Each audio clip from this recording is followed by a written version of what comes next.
गहरे जंगल के मध्य एक शांत सरोवर था। पेड़ों की हरी भरी छांव और पक्षियों की मधुर चहचहाट से वह स्थान किसी स्वर्ग से कम नहीं लगता था। उसी सरोवर में प्रतिदिन स्वर्ग की अप्सराएं स्नान करने आया करती थीं। ये अप्सराएं अपने रूप और सौंदर्य से स्वर्ग को भी लजाने वाली थीं। उनके साथ धरती पर कोई भी पुरुष आंख मिलाकर नहीं देख सकता था। एक दिन जब सूर्य की पहली किरण जंगल में उतर रही थी, दो अप्सराएं उर्वशी और रंभा सरोवर में उतर रही थीं। वे हंसती खिलखिलाती जल में गोते लगा रही थीं। उनकी रंग बिरंगी रेशमी साड़ियां और आभूषण किनारे पर रखे थे।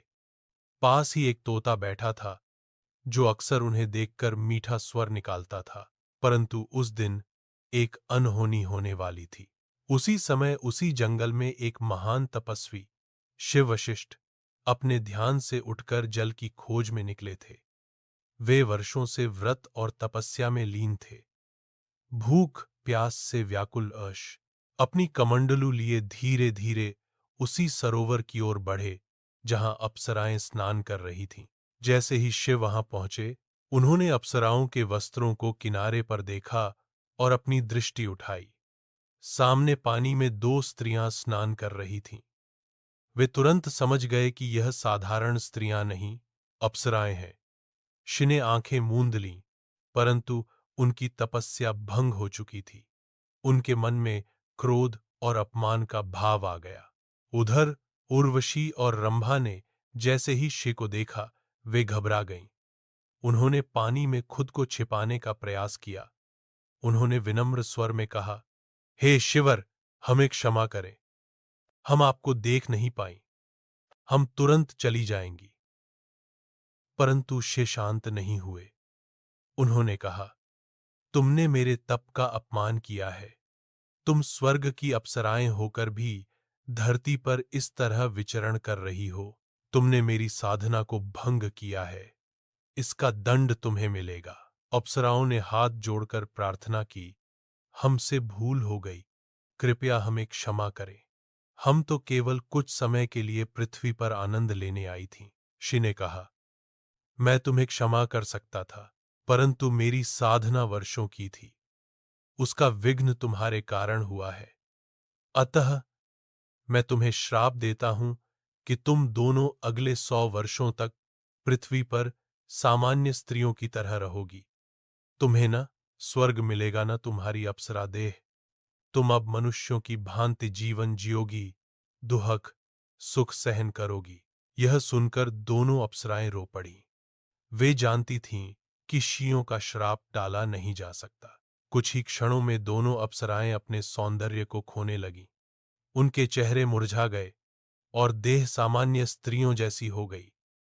उन्हें भूख लगने लगी और शरीर में थकान महसूस होने लगी। अब वे स्वर्ग की नहीं, धरती की थीं।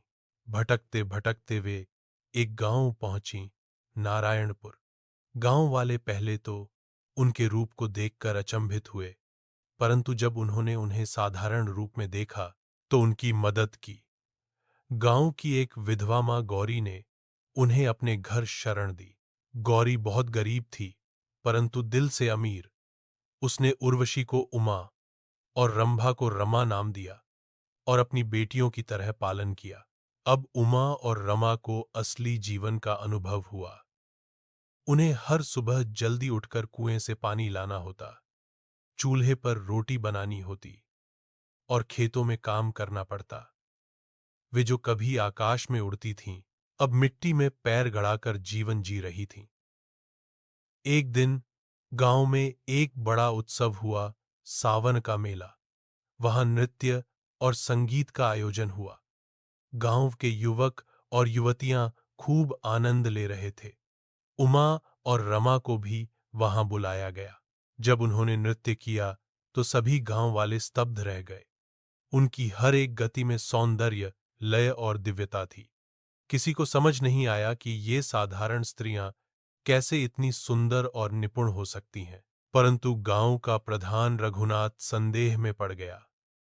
उसने सोचा कि जरूर ये कोई रहस्यमयी स्त्रियां हैं। रघुनाथ ने अगले दिन एक तांत्रिक कालीनाथ को बुलाया। उसने कुछ मंत्रों द्वारा उमा और रमा की असली पहचान जान ली। ये अप्सराएं हैं जिन्हें श्राप मिला है, उसने कहा। रघुनाथ ने यह बात गांव में फैला दी। गांव वालों ने डर के मारे उमा और रमा से दूरी बना ली। केवल मां गौरी ही उनके साथ रही। उमा और रमा अब टूट चुकी थीं। वे रोतीं और रोज प्रार्थना करतीं कि कोई उन्हें मुक्ति दे। एक दिन वही शिव वशिष्ठ वहां से गुजर रहे थे। उन्होंने देखा कि दो स्त्रियां मंदिर में बैठकर तप कर रही हैं। उन्होंने पहचाना ये वही अप्सराएं थीं। उनके चेहरे पर पश्चाताप था और जीवन में विनम्रता आ चुकी थी। शिव ने कहा, तुमने श्राप को सहजता से स्वीकार किया, श्राप को साधना बना दिया। अब तुम मुक्त हो सकती हो। दोनों ने हाथ जोड़कर प्रार्थना की, हमने अब धरती को ही अपना घर मान लिया है। यहाँ का प्रेम, पीड़ा और अपनापन हमें अब स्वर्ग से अधिक प्रिय है।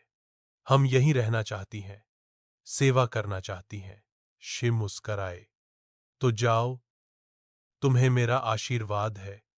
तुम जहां भी रहोगी वहां सौंदर्य, संगीत और प्रेम फैलेगा। मेरे प्यारे दोस्तों, अगर आपको मेरा कंटेंट पसंद आता है तो कृपया मेरे YouTube चैनल को सब्सक्राइब करना ना भूलें। आपके समर्थन के लिए बहुत बहुत धन्यवाद।